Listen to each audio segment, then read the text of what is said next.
Audiobook Spring. Take pleasure in listening to the relaxing novels.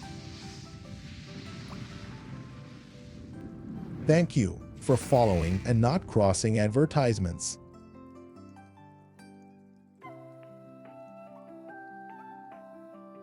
Sherlock Holmes, The Adventure of the Illustrious Client.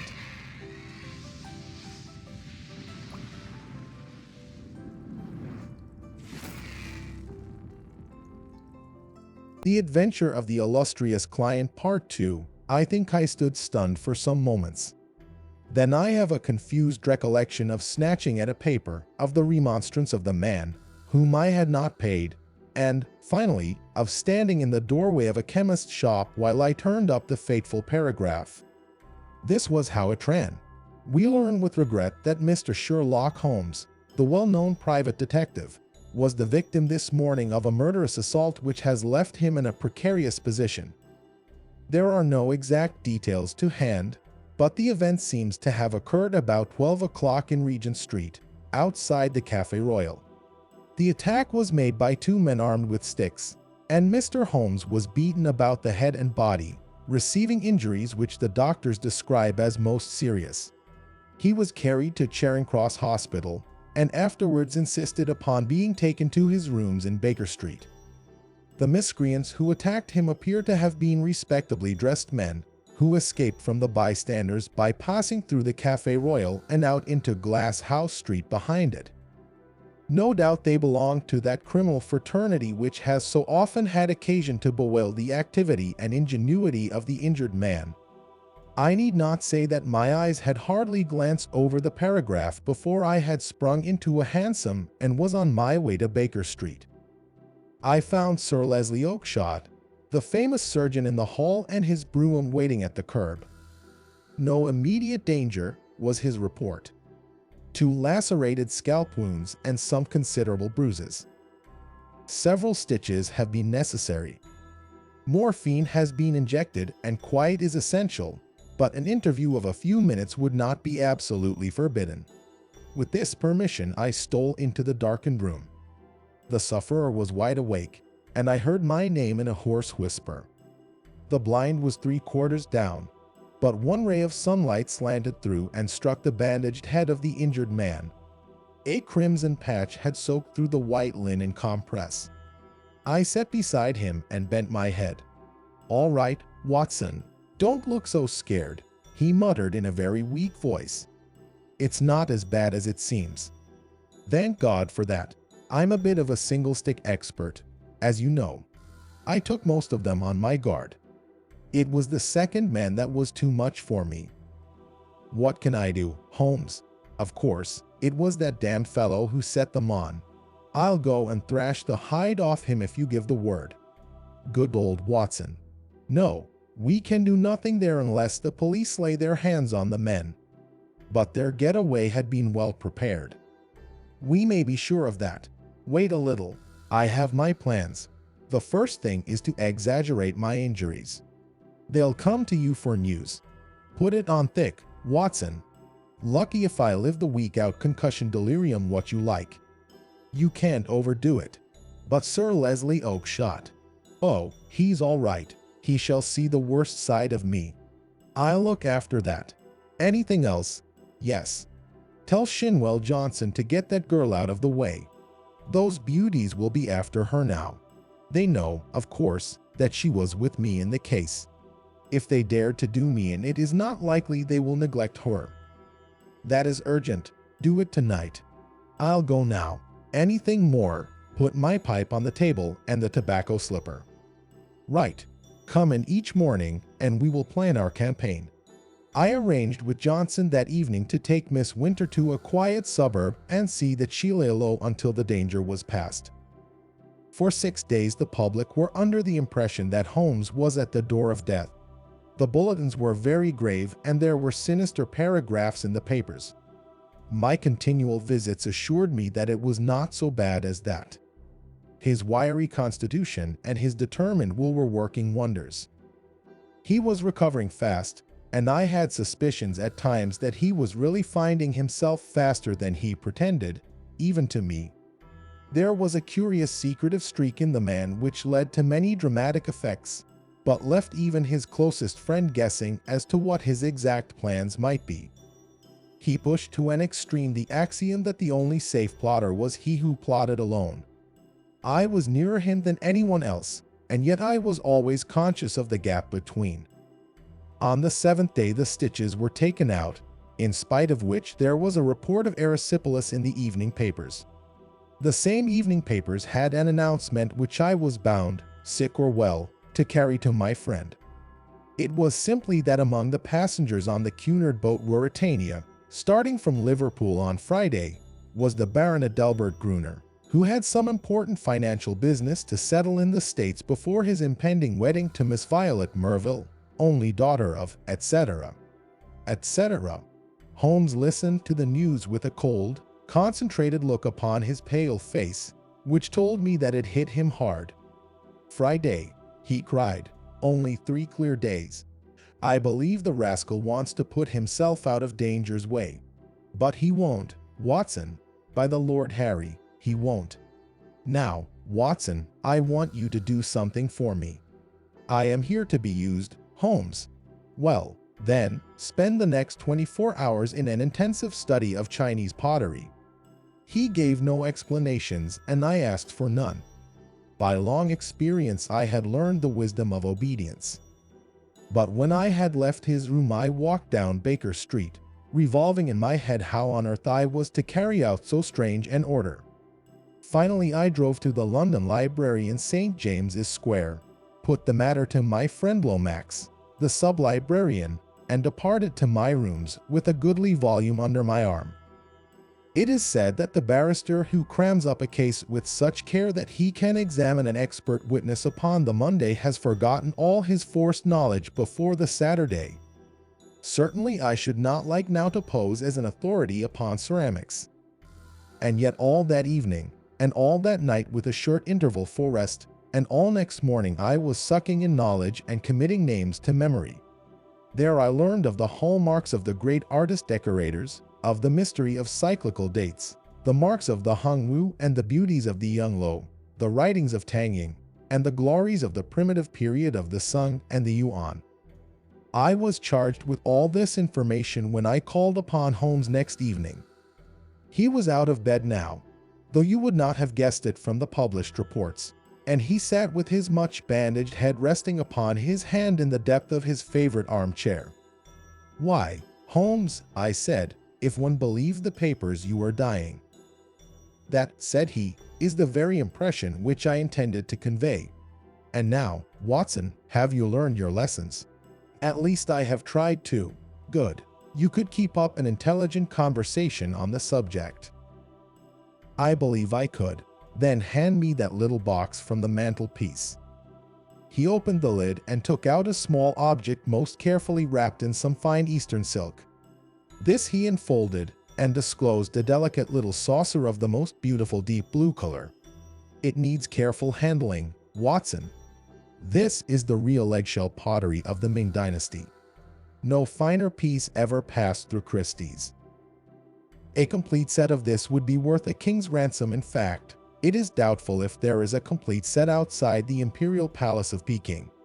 The sight of this would drive a real connoisseur wild. What am I to do with it?" Holmes handed me a card upon which was printed, "Dr. Hill Barton, 369 Half Moon Street. That is your name for the evening, Watson. You will call upon Baron Gruner. I know something of his habits, and at 8:30 he would probably be disengaged. A note will tell him in advance that you are about to call, and you will say that you are bringing him a specimen of an absolutely unique set of Ming china. You may as well be a medical man, since that is a part which you can't play without duplicity. You are a collector. This set has come your way. You have heard of the Baron's interest in the subject, and you are not averse to selling at a price." "What price?" "Well asked, Watson. You would certainly fall down badly if you did not know the value of your own wares. This saucer was got for me by Sir James, and comes, I understand, from the collection of his client. You will not exaggerate if you say that it could hardly be matched in the world." I could perhaps suggest that the set should be valued by an expert. Excellent, Watson. You scintillate today. Suggest Christie or Sotheby. Your delicacy prevents your putting a price for yourself. But if he won't see me. Oh, yes, he will see you. He has the collection mania in its most acute form, and especially on this subject, on which he is an acknowledged authority. Sit down, Watson, and I will dictate the letter. No answer needed. You will merely say that you are coming, and why. It was an admirable document, short, courteous, and stimulating to the curiosity of the connoisseur. A district messenger was duly dispatched with it. On the same evening, with the precious saucer in my hand and the card of Dr. Hill Barton in my pocket, I set off on my own adventure. The beautiful house and grounds indicated that Baron Gruner was, as Sir James had said, a man of considerable wealth. A long winding drive, with banks of rare shrubs on either side, opened out into a great gravelled square adorned with statues. The place had been built by a South African gold king in the days of the great boom, and the long, low house with the turrets at the corners, though an architectural nightmare, was imposing in its size and solidity. A butler who would have adorned a bench of bishops showed me in, and handed me over to a plush-clad footman, who ushered me into the baron's presence.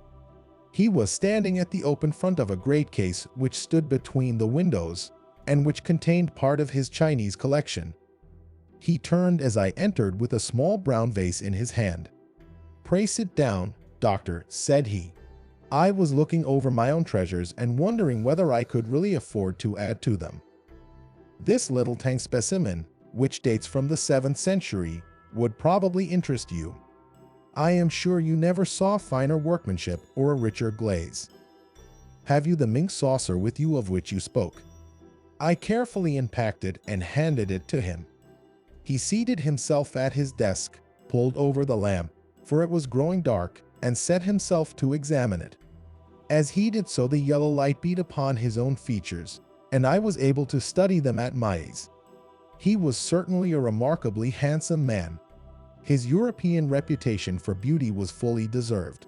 In figure he was not more than of middle size, but was built upon graceful and active lines. His face was swarthy, almost oriental, with large, dark, languorous eyes which might easily hold an irresistible fascination for women. His hair and mustache were raven black, the latter short, pointed, and carefully waxed. His features were regular and pleasing, save only his straight, thin-lipped mouth. If ever I saw a murderer's mouth, it was there, a cruel, hard gash in the face, compressed, inexorable, and terrible. He was ill-advised to train his mustache away from it, for it was nature's danger signal, set as a warning to his victims. His voice was engaging and his manners perfect. In age I should have put him at little over 30, though his record afterwards showed that he was 42. Very fine indeed," he said at last. "And you say you have a set of 6 to correspond. What puzzles me is that I should not have heard of such magnificent specimens. I only know of one in England to match this, and it is certainly not likely to be in the market. Would it be indiscreet if I were to ask you, Dr. Hill Barton, how you obtained this?" "Does it really matter?" I asked, with as careless an air as I could muster. "You can see that the piece is genuine, and, as to the value, I am content to take an expert's valuation." "Very mysterious," said he, with a quick, suspicious flash of his dark eyes. "In dealing with objects of such value, one naturally wishes to know all about the transaction. That the piece is genuine is certain. I have no doubts at all about that. But suppose I am bound to take every possibility into account that it should prove afterwards that you had no right to sell. I would guarantee you against any claim of the sort. That, of course, would open up the question as to what your guarantee was worth. My bankers would answer that. Quite so, and yet the whole transaction strikes me as rather unusual." "You can do business or not," said I, with indifference. "I have given you the first offer as I understood that you were a connoisseur, but I shall have no difficulty in other quarters. Who told you I was a connoisseur? I was aware that you had written a book upon the subject. Have you read the book? No, dear me, this becomes more and more difficult for me to understand. You are a connoisseur and collector with a very valuable piece in your collection, and yet you have never troubled to consult the one book which would have told you of the real meaning and value of what you held. How do you explain that? I am a very busy man. I am a doctor in practice. That is no answer. If a man has a hobby, he follows it up, whatever his other pursuits may be. You said in your note that you were a connoisseur. So I am. Might I ask you a few questions to test you? I am obliged to tell you, doctor, if you are indeed a doctor, that the incident becomes more and more suspicious. I would ask you, what do you know of the Emperor Shonu, and how do you associate him with the Shoso near Nara? Dear me, does that puzzle you? Tell me a little about the Northern Wei dynasty and its place in the history of ceramics. I sprang from my chair in simulated anger. This is intolerable, sir, said I. I came here to do you a favor, and not to be examined as if I were a schoolboy. My knowledge on these subjects may be second only to your own, but I certainly shall not answer questions which have been put in so offensive a way. He looked at me steadily. The languor had gone from his eyes. They suddenly glared. There was a gleam of teeth from between those cruel lips. What is the game? You are here as a spy. You are an emissary of Holmes. This is a trick that you are playing upon me. The fellow is dying, I hear, so he sends his tools to keep watch upon me. You've made your way in here without leave, and, by God, you may find it harder to get out than to get in. He had sprung to his feet, and I stepped back, bracing myself for an attack, for the man was beside himself with rage. He may have suspected me from the first. Certainly this cross-examination had shown him the truth. But it was clear that I could not hope to deceive him. He dived his hand into a side drawer and rummaged furiously. Then something struck upon his ear, for he stood listening intently. "Ah!" he cried, "ah!" and dashed into the room behind him. 2 steps took me to the open door, and my mind will ever carry a clear picture of the scene within. The window leading out to the garden was wide open. Beside it, looking like some terrible ghost, his head girt with bloody bandages, his face drawn and white, stood Sherlock Holmes. The next instant he was through the gap, and I heard the crash of his body among the laurel bushes outside. With a howl of rage, the master of the house rushed after him to the open window. And then, it was done in an instant, and yet I clearly saw it. An arm, a woman's arm, shot out from among the leaves. At the same instant the Baron uttered a horrible cry, a yell which will always ring in my memory. He clapped his 2 hands to his face and rushed round the room, beating his head horribly against the walls. Then he fell upon the carpet, rolling and writhing, while scream after scream resounded through the house. "Water! For God's sake, water!" was his cry. I seized a carafe from a side table and rushed to his aid. At the same moment the butler and several footmen ran in from the hall. I remember that one of them fainted as I knelt by the injured man and turned that awful face to the light of the lamp. The vitriol was eating into it everywhere and dripping from the ears and the chin. One eye was already white and glazed. The other was red and inflamed. The features which I had admired a few minutes before were now like some beautiful painting over which the artist has passed a wet and foul sponge. They were blurred, discolored, inhuman, terrible. In a few words I explained exactly what had occurred, so far as the vitriol attack was concerned. Some had climbed through the window and others had rushed out onto the lawn, but it was dark and it had begun to rain. Between his screams the victim raged and raved against the avenger. "It was that hellcat, Kitty Winter," he cried. "Oh, the she-devil! She shall pay for it. She shall pay. Oh, God in heaven, this pain is more than I can bear." I bathed his face in oil, put cotton wadding on the raw surfaces, and administered a hypodermic of morphia. All suspicion of me had passed from his mind in the presence of this shock. and he clung to my hands as if I might have the power even yet to clear those dead fish eyes which gazed up at me.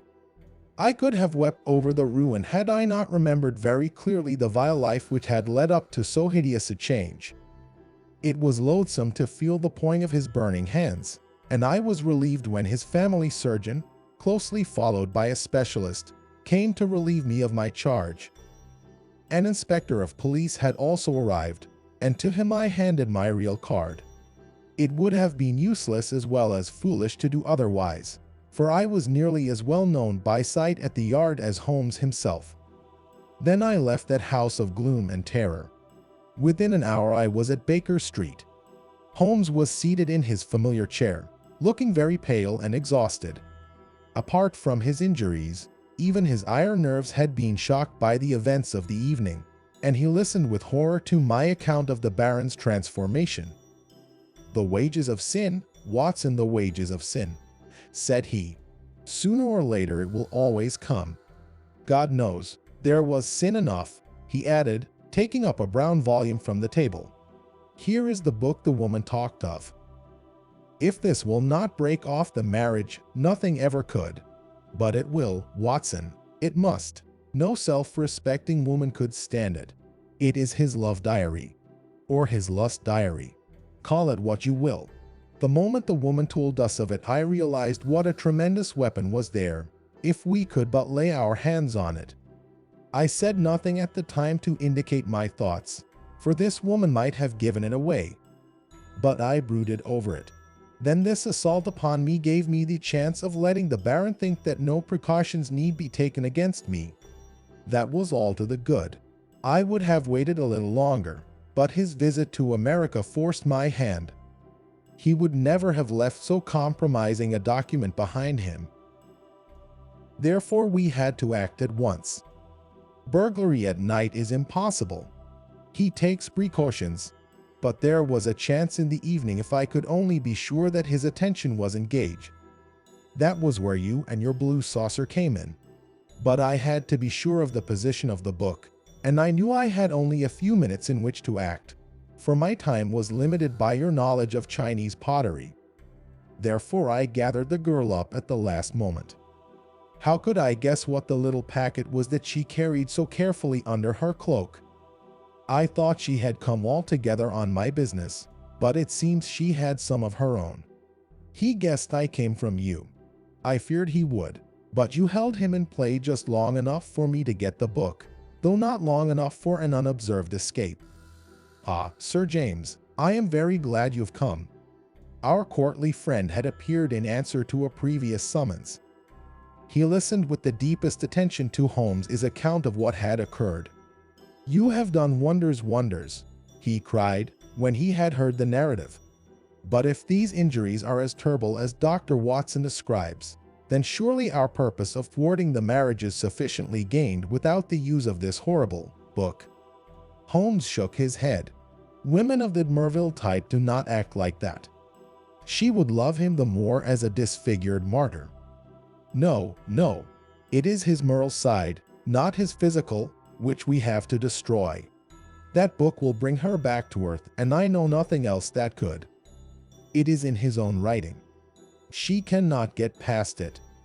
Sir James carried away both it and the precious saucer. As I was myself overdue, I went down with him into the street. A brougham was waiting for him. He sprang in, gave a hurried order to the cockaded coachman, and drove swiftly away. He flung his overcoat half out of the window to cover the armorial bearings upon the panel, but I had seen them in the glare of our fanlight nonetheless. I gasped with surprise. Then I turned back and ascended the stair to Holmes's room. "I have found out who our client is," I cried, bursting with my great news. "Why, Holmes, it is a loyal friend and a chivalrous gentleman," said Holmes, holding up restraining hand. "Let that now and forever be enough for us. I do not know how the incriminating book was used.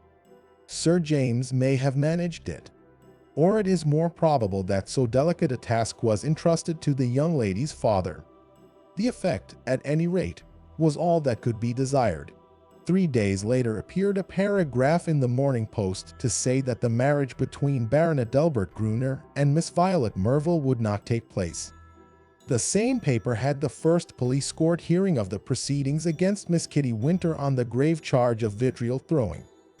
Such extenuating circumstances came out in the trial that the sentence, as will be remembered, was the lowest that was possible for such an offense. Sherlock Holmes was threatened with a prosecution for burglary, but when an object is good and a client is sufficiently illustrious, even the rigid British law becomes human and elastic. My friend has not yet stood in the dock. Desire to listen to every good novel? Don't forget to click follow.